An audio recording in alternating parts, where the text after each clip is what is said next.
Hello basketball coaches and basketball players, my name is Alan from Al's Basketball Training, and today I'm going to talk to you about how you can talk to referees and not get teed up and kicked out of games.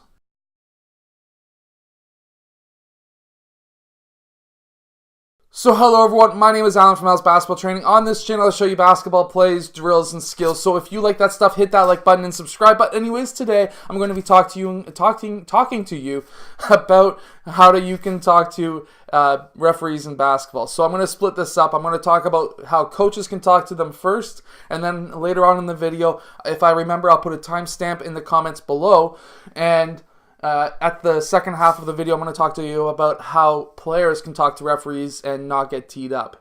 Now, for coaches, first off, what I always used to do at the beginning of each game is try and talk to the referees. I would say, hey, my name's Alan. I would just like to wish you a nice and safe basketball game. I hope that you guys have fun enjoying refereeing. No, nothing like...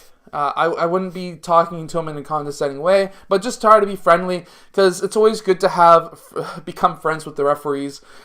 This is kind of a small little tactic that I used as a player and as a coach, because you get a lot of calls that aren't called towards you when you're their friend.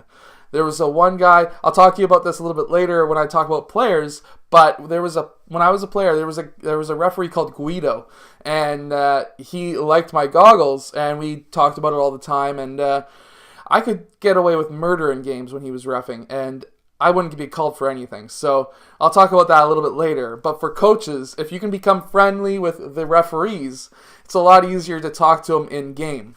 So that when you talk to them in the game, you can be like, hey, I seen that you called a foul over there. I'm just kind of curious why. What did you see? And maybe, if you're lucky, the referee's actually going to explain it to you. And if not, then you're out of luck. I wouldn't get too pissed off unless it's a really one-sided game. But when you're talking to referees, I wouldn't just go out and say, hey, that was a foul. What are you talking about?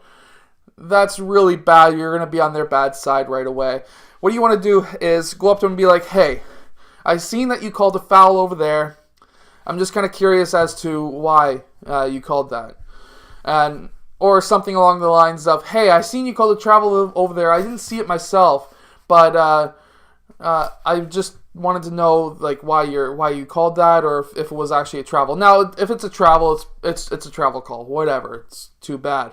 But when it's a foul, or if there's a player fouling and you're not getting the call, you can be like, hey, that guy over there, player number 3.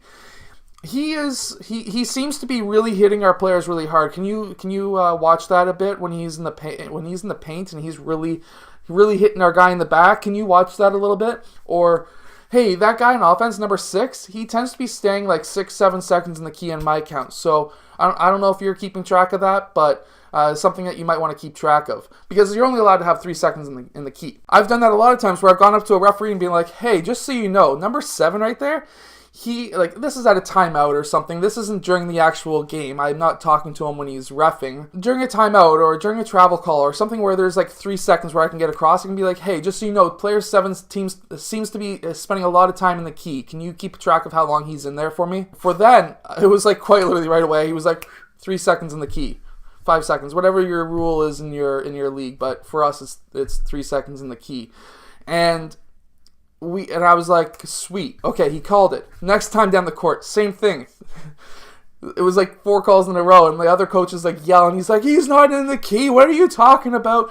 And it just made me feel like more of a professional than the other coach who was screaming at him when it's quite literally his player's in the key for like 10 seconds.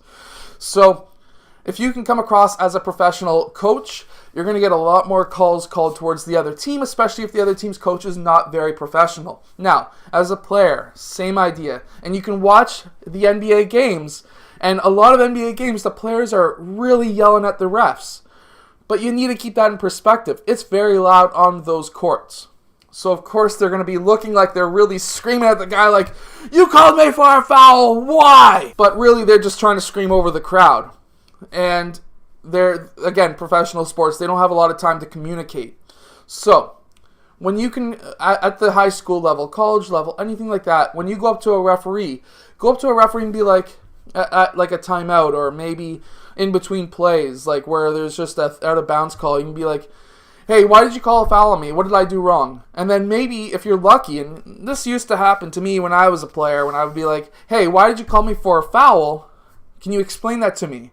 And then some of the times, 50% of the time, the referee would be like, yeah, you know what? Next time out or next call stoppage, I'm going to explain that to you why I called that. Now, he's explaining it to you so that now you have a good argument as to if it's a foul or not. But also, if you didn't know it was a foul, he's going to tell you why it's a foul. So it's a double-edged sword. You're learning, and you're also communicating to a referee in a respectful manner. Now, also, I've been called on technicals as a player and as a coach for doing the exact same thing, where I'm like, being respectful, being professional, and that's just that referee. You know what? It happens. Some referees just do not like to be talked to, and they think that they are like God, king of everything.